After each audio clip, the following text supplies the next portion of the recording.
네, 안녕하세요. 이번 시간에는 이제 보육 환경의 구성 부분부터 살펴보도록 하겠습니다. 지금 컴퓨터, 이제 저희 카메라가 에러가 나서 오늘 수업은 카메라가 제 얼굴이 나오지 않는 점 양해 부탁드리겠습니다. 네, 보육 환경의 구성에서 실내 환경의 구성, 두 번째 흥미 영역에 대해서 살펴보겠습니다. 흥미 영역은 이제 흥미 영역을 배치할 때 고려할 점이 있습니다. 네, 어린이집의 보육 철학과 보육 프로그램을 반영합니다. 어린이집마다 원장 선생님이나 교사들의 보육 철학과 그리고 어린이집에서 이제 추구하는 보육 프로그램이 있습니다. 그래서 어린이집의 보육 철학과 보육 프로그램을 반영하게 됩니다. 저희가 이제 보육 프로그램이라고 하면 예를 들어서 뭐 이제 다들 알고 계시는 이제 여러 가지 프로그램이 있을 수가 있죠. 그래서 뭐 우리가 프레벨 혹은 이제 언어를 위주로 이렇게 조금 잘 하는 원 같은 경우에는 언어 교육 프로그램 혹은 장애 인성 프로그램 혹은 뭐 십지다 프로그램 혹은 레지오 에밀리아 프로그램 이런 식으로 여러 가지 네 혹은 숲 유치원, 숲 어린이집처럼 그런 여러 가지 프로그램을 반영하게 됩니다. 그래서 흥미 영역을 배치할 때에도 이러한 프로그램을 적절하게 반영하여 배치합니다. 네, 두 번째는 영유아의 발달 수준에 적절하게 흥미 영역의 수와 크기를 결정합니다. 그래서 발달 수준에 따라서 우리가 이제 1세, 2세, 3세, 4세, 5세에 따라서 여러 가지 흥미 영역의 흥미 영역의 개수겠죠. 그리고 흥미 영역의 범위, 크기를 결정하게 됩니다. 그래서 만 5세 같은 경우에는 이제 흥미 영역의 수가 많고 크기도 큰 수 있고요. 만 1세 같은 경우에는 흥미 영역이 좀 적고 크기도 또 적을 수가 있겠습니다. 그래서 그런 부분들이 영유아 발달 수준에 적절하게 흥미 영역이 배치되어 있고 그러한 크기에 맞는지 그런 것들을 결정하게 됩니다. 네, 그리고 세 번째는 소음을 고려하여 정적 환경과 동적 환경을 분리하여 배치합니다. 네, 소음의 이제 우리가 나올 수 있기 때문에 이제 언어 영역 같은 경우에는 소음이 잘 들리지 않는 정적 환경, 이제 우리가 동적 환경 이렇게 해서 분리하게 배치되겠죠. 그래서 언어 영역은 문을 열었을 때 문과 제일 이제 대각선으로 반대되는 방향에서 배치되어야 이제 조용한 공간에서 언어 활동을 할 수가 있기 때문에 그런 식으로 배치하는 이제 우리가 환경이 있습니다. 그리고 이제 물을 사용하는 것은 이제 우리가 물을 사용할 수 있는 공간과 이제 가깝게 밀접하게 배치가 되어야 되겠죠. 네, 그리고 흥미 영역에서 출입문으로 흥미 영역으로의 이동 통로를 도래합니다. 흥미 영역이 어디에 배치되어 있는지에 따라서 이제 각각의 흥미 영역으로의 이동 통로를 고려해서 이제 우리가 프로그램을 흥미 영역을 배치하게 됩니다. 네, 그런 부분들도 네, 기억하시고요. 놀이 활동의 연계 가능성이 있는 흥미 영역은 인접하여 배치하거나 통합한다. 그래서 놀이 활동의 연계 가능성이 있다, 없다에 따라서 흥미 영역을 인접하게 배치하거나 통합적으로 배치할 수 있습니다. 그래서 놀이 활동의 연계 가능성이라는 것은 이제 우리가 그 원에 이제 반에 교사와 이제 원장 선생님과의 이제 우리가 협업을 통해서 이루어지겠죠. 네, 그리고 저희가 여섯 번째는 영유아가 혼자 쉬거나 조용히 놀이할 수 있는 개인 영역을 배치합니다. 그래서 영유아가 조용히 쉴 수 있거나 그리고 영유아가 혼자 이제 놀이할 수 있는 개인적인 영역도 배치를 하여야 된다는 것입니다. 그리고 창문 출입구 콘센트의 위치를 고려해서 어느 쪽으로 나갈 수 있고 어디 쪽으로 환기를 할 수 있고 그리고 콘센트를 사용하는 흥미 영역은 어느 쪽에 배치한다는 것을 다 알 수 있겠습니다. 그래서 흥미 영역을 배치할 때 고려할 점을 7가지로 이제 우리가 나열할 수가 있겠습니다. 네, 흥미 영역입니다. 먼저 영화반의 흥미 영역입니다. 영화반의 실내 환경은 일상생활 영역, 휴식 영역, 수유 및 이유 영역, 기저귀 가리 영역, 놀이 영역으로는 신체 운동 영역, 언어 영역, 감각 탐색 영역, 역할 쌓기 영역, 미술 영역, 음률 영역이 있습니다. 그래서 영화반의 실내 환경으로서 어떠한 영역이 있는지 놀이의 영역과 일상생활의 영역으로 나누어서 살펴볼 수 있겠습니다. 휴식의 영역 같은 경우에는 저희가 이제 소파나, 네, 그쵸. 우리가 아이가 잘 수 있는 공간에서 이제 휴식을 할 수 있는 영역이 있고요. 수유 및 이유 영역은 저희가 물 사용이 가까이 있는 구역에서 수유와 이유를 이제 할 수 있고요. 기저귀 가리 영역도 이 근처에 배치가 됩니다.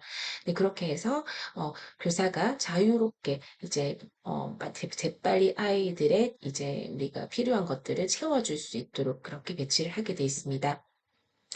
네, 놀이 영역입니다. 신체 운동 영역은 활발한 이제 영역이죠. 그리고 언어 영역은 아무래도 저희가 네, 아까 정적 환경이라고 했습니다. 감각 탐색 영역, 역할 쌓기 영역, 미술 영역, 확률 영역도 놀이 영역에 다 들어갑니다. 교사는 개별 영유아의 흥미와 관심에 따라서 놀이하도록 지도합니다. 그렇게 해서 개별 영유아의 흥미와 관심이 다르기 때문에 영유아가 다름을 인정하고 놀이의 정도도 인지 발달의 정도에 비례하겠죠. 그래서 그렇게 놀이하도록 지도합니다. 교실의 흥미 영역도 영유아의 흥미와 관심에 따라서 확장하거나 축소가 가능합니다. 그렇게 해서 교사가 우리가 흥미 영역이 영유아가 어떤 흥미를 가지고 있는지 그런 것들을 확장하거나 축소할 수 있도록 돕는 이제 그러한 매개체가 되어야 되겠죠. 그리고 비치된 교구도 영유아의 창의성을 발휘해서 다양한 방식으로 놀이합니다. 네, 그래서 여러 가지 창의성을 발휘한 다양한 방식으로 놀이할 수 있도록 네, 저희가 도와주어야 합니다. 네, 그래서 영화반의 흥미 영역이었습니다. 네, 일상생활 영역에서 휴식 영역을 다시 한번 살펴보도록 하겠습니다. 휴식 영역은 놀이 영역과 분리된 조용한 곳에 배치를 하고 아늑하고 편안한 분위기를 조성한다입니다. 그렇게 해서 아이들이 이제 조금 나른하거나 혹은 아이들이 조금 피곤하거나 아프거나 할 때 조용히 쉴 수 있는 공간입니다. 네, 두 번째는 수유 및 이유 영역입니다. 위생적이고 편안한 수유 및 이유를 할 수 있는 공간으로 구성합니다. 그렇게 해서 아이들이 편안하게 이유하고 수유할 수 있도록 네, 교사가 이제 우리가 이제 그때그때 다 같이 응대할 수 있도록 그렇게 이제 구성하여야 됩니다.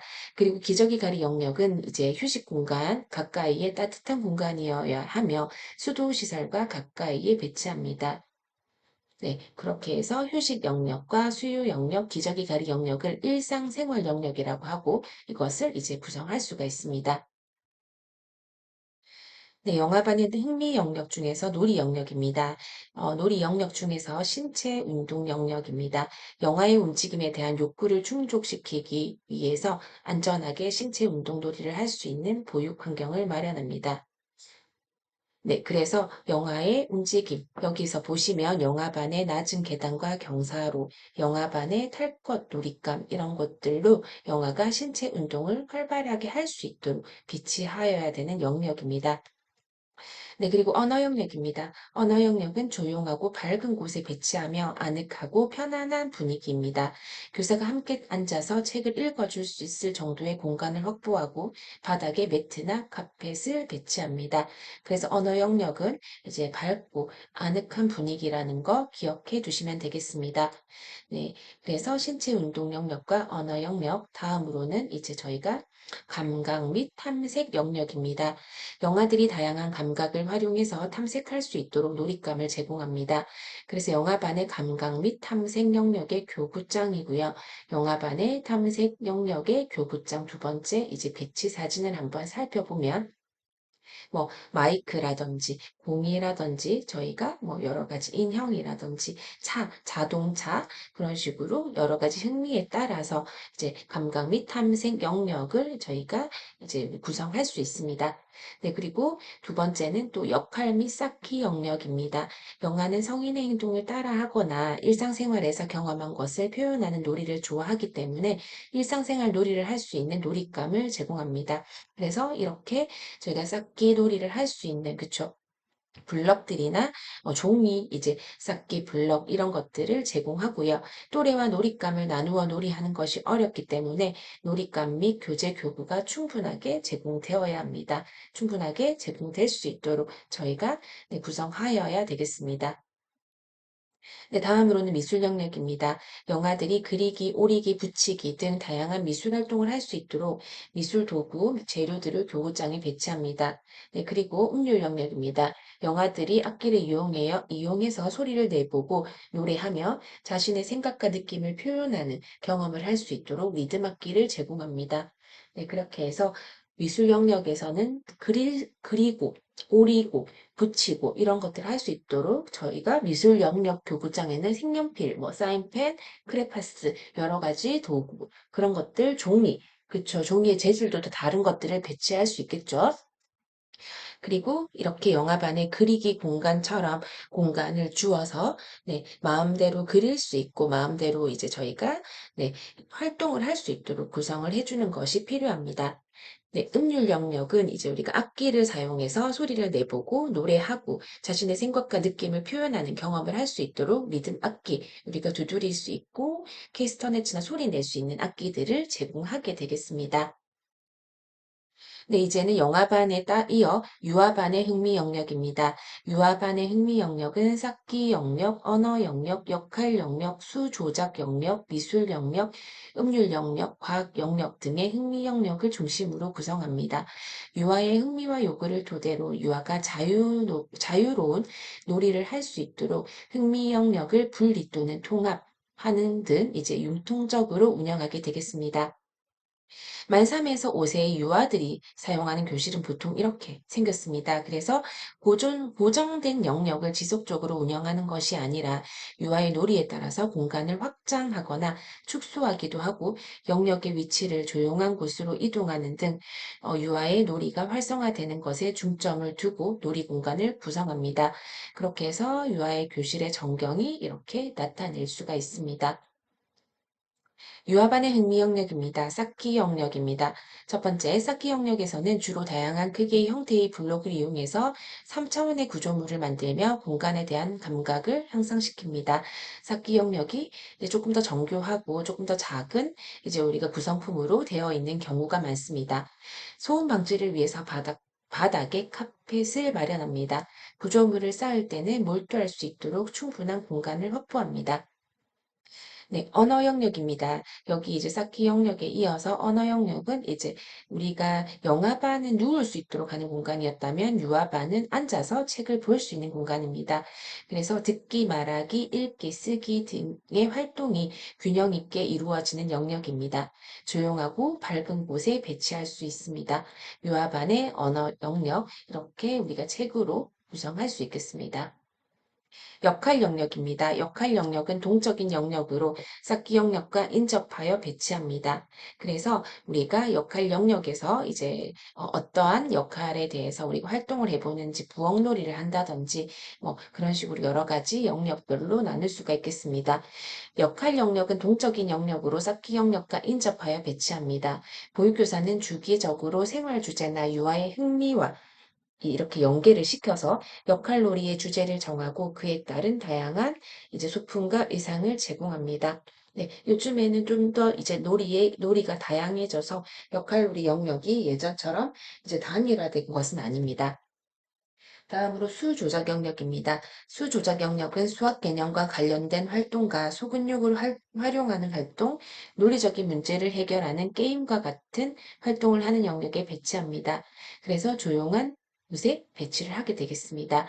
유아반의 수조작 영역의 교구장을 살펴보면 저희가 뭐 이렇게 그쵸. 단추를 담근다던가 윷놀이를 한다거나 수세기를 한다거나 이런 부분들에 이제 교구를 배치할 수가 있습니다. 네, 과학 영역입니다. 과학 영역은 이제 유아들은 생명체, 자연현상, 물질의 성질 등에 관한 개념을 직접 탐색합니다. 자연광이 있으며 통풍이 잘 되는 곳에 위치합니다. 그래서 햇빛이 잘 들어오는 곳에서 위치하고, 이제 이런 이제 돋보기나, 그쵸. 과학을 실험을 할 수 있는 여러 가지의 이제 교구들을 배치해서, 네, 우리가 과학 영역을 이제 활동할 수 있도록 이제 과학을 과학적으로 활동할 수 있도록 배치합니다. 네, 그리고 다음으로는 음률 영역입니다. 음률 영역은 음악 감상, 노래 부르기, 악기 연주, 신체 표현이 이루어지는 영역으로서 충분한 공간이 필요합니다. 그래서 이제 이 나이 이제 저희가 유아가 되면 만 3에서 5세가 되면 아무래도 신체 표현이 더 활발해지기 때문에 여러 가지 이제 우리가 이제 활동을 할 수가 있고 춤을 추면서 뛰기 활동도 할 수가 있기 때문에 충분한 공간이 필요하게 되겠습니다. 소음이 많은 영역으로 정적인 영역과 공간을 두어야 하며 음악 감상을 위해서 전자기기를 사용할 수 있으므로 콘센트가 위치한 곳에 이제 배치를 하여야 되겠습니다. 콘센트를 사용할 때도 저희가 안전하게 콘센트 이제 우리가 마개를 사용해서 마개를 끼고 이제 마개를 빼고 또 사용하고 또 사용이 완료된 후에는 마개를 다시 끼우는 등의 이제 안전한 관리가 필요합니다. 네, 미술 영역입니다. 미술 영역은 아름다움을 감상하며 신미감을 기르고 그리기, 만들기, 꾸미기 등의 활동을 하면서 창의적인 표현력, 성취감과 정서적 만족감을 느끼는 영역입니다. 물을 쉽게 사용할 수 있는 곳에 배치할 수 있습니다. 물감을 사용하거나 사인펜을 사용하거나 손에 이제 아니면 점토를 사용해서 미술 영역을 활용할 경우 저희가 손을 씻어야 되기 때문에 물을 쉽게 사용할 수 있는 곳에 같이 배치하는 경우가 많습니다. 네, 이번에는 실외 환경의 구성입니다. 영유아에게 개념 학습의 기회, 기술과 사회적 관계의 발달 기회, 창작적 활동의 참여 기회, 놀이 활동을 위한 이제 통해서 충분하게 제공합니다. 충분하게 실외 놀이를 할 수 있도록 발달에 적합한 실외 놀이 환경을 구비합니다. 먼저 운동놀이 영역입니다. 운동놀이 영역은 그네 시소와 같은 운동놀이 기구와 봉 줄넘기와 같은 비교적 작은 놀이기구를 사용해서 몸을 움직이게 되는 영역입니다. 그래서 이제 우리가 뭐 이제 여러 가지 충격을 흡수할 수 있는 바닥재를 사용하여야 합니다. 그래서 실외 복합 놀이시설로는 옆에 보시면 저희가 이제 이러한 시설물을 설치하고 활용하고 이런 곳에서 놀이를 많이 할 수가 있겠죠. 바닥은 안전한 바닥재를 사용하여야 합니다. 네, 다음으로는 물과 모래놀이의 영역입니다. 물과 모래놀이 영역은 물과 모래를 이용하여 자유롭게 놀이하는 영역으로서 물놀이 영역과 모래놀이 영역을 인접하게 배치를 하면 더 다양한 놀이가 가능합니다. 수도시설과 가까운 곳에 배치해서 배수가 잘 되도록 설계합니다. 네, 운동놀이 영역, 모래놀이 영역으로 실외 환경을 구성할 수 있습니다. 또 이제 영유아에게 이제 자연 탐구 및 관찰 영역, 요즘에는 이렇게 같이 식물을 기르거나 동물을 기르는 이제 어린이집이나 유치원도 많습니다. 그렇게 해서 자연 탐구와 관찰 영역은 동물 기르기와 식물 기르기 경험을 할 수 있는 영역입니다.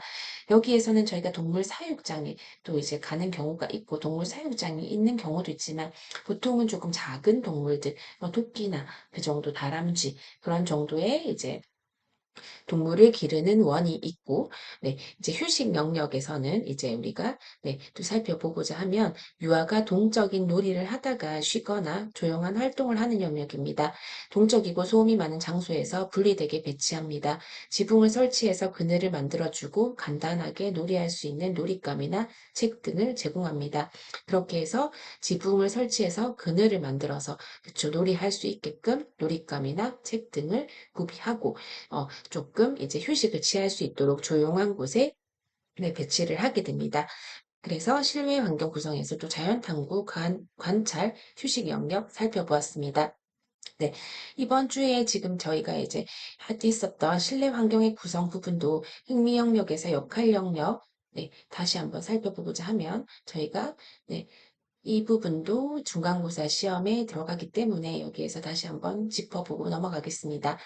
네, 보육환경의 이제 개념과 특성, 보육환경의 구성 부분에서 어린이집의 실내 환경, 영유아들이 주로 머무는 보육실, 강당, 화장실, 또 운동놀이, 모래놀이, 물놀이 영역 등에서 보육환경의 특성에서 이 5가지가 중요하다고 이야기를 했었고요. 5가지 중에서도 이제 저희가 여러 가지로 실내 환경의 구성에서 보육실, 화장실, 식당, 유의실, 교사실과 원장실, 자료실, 그리고 양호실 이렇게 실내 환경을 구성할 수 있다고 이야기를 했습니다. 두 번째는 흥미 영역에서 흥미 영역을 배치할 때 고려할 점은 어린이집의 보육 철학, 보육 프로그램, 그리고 발달 수준에 적절하게 흥미 영역의 수와 크기를 결정하는 것, 그리고 정적 환경과 동적 환경 분리하는 것들, 그리고 흥미 영역으로의 이동 통로를 고려하는 것들, 놀이 활동의 연계 가능성이 있는 영역을 인접하게 배치하거나 통합하는 것, 개인 영역을 배치하는 것. 그래서 이런 것들을 흥미 영역에 따라서 우리가 어떻게 배치하는 것들도 이제 제가 영상으로 한번 살펴보도록 하겠습니다. 그래서 영화반과 유아반으로 나누어서 흥미 영역을 이제 실내 환경을 구성할 수가 있고요. 일상생활 영역과 놀이 영역이 어떻게 다른지만 좀 알고 계시면 될 것 같습니다. 네, 그리고 일상생활 영역에서 어디에 배치를 하는지 어떠한 특성이 있는지를 저희가 알아보았고요. 놀이 영역에서는 이런 부분들이 어디에 조용한 곳에 혹은 이제 저희가 동적인 곳에 네, 배치를 하여야 되는지 네, 살펴보았습니다. 네, 감각 및 탐색 영역, 그리고 역할 및 쌓기 영역도 네, 있습니다. 그리고 저희가 이제 미술 영역과 음률 영역에서도 어떤 것들이 배치되어야 하는지 살펴보았고요. 네, 저희가 유아반의 흥미 영역에서 이렇게 이제 쌓기, 언어, 역할, 수조적, 미술, 음률, 과학으로 흥미 영역 중심으로 구성을 하되 좀 더 영화반보다는 세분화되어서 네, 우리가 운영을 할 수 있고 그렇게 구성을 할 수 있는 것을 네, 이제 설명을 하였습니다. 그리고 요즘에는 이제 각자의 이제 영역별로 다 하지 않고 분리하거나 통합하는 등의 이제 융통적으로 운영되는 원이 많기 때문에 그러한 부분도 한 번 더 이제 짚어주시면 괜찮겠습니다. 네, 쌓기 영역, 언어 영역, 그래서 어디에 무엇이 배치하는지, 역할 영역, 수 조작 영역, 과학 영역, 음률 영역, 네, 미술 영역으로 해서 실내 환경입니다. 실내 환경이 구성이 됐고요. 실외 환경에서는 아무래도 조금 더 네, 대근육 놀이를 할 수 있는 운동놀이 영역, 물, 모래 놀이 영역, 네, 이제 있고요. 그 다음에 자연 탐구 및 관찰 영역, 식물 기르기나 동물 기르기 영역, 그리고 아이들이 휴식을 취할 수 있는 휴식 영역, 그런 부분들도 네, 많이 네, 우리가 안내할 수 있겠습니다. 그래서 이번 수업은 여기에서 마치도록 하고요. 중간고사 대비한 이제 그런 부분들에 대해서 또 알려드리도록 하겠습니다. 네, 수고 많으셨습니다.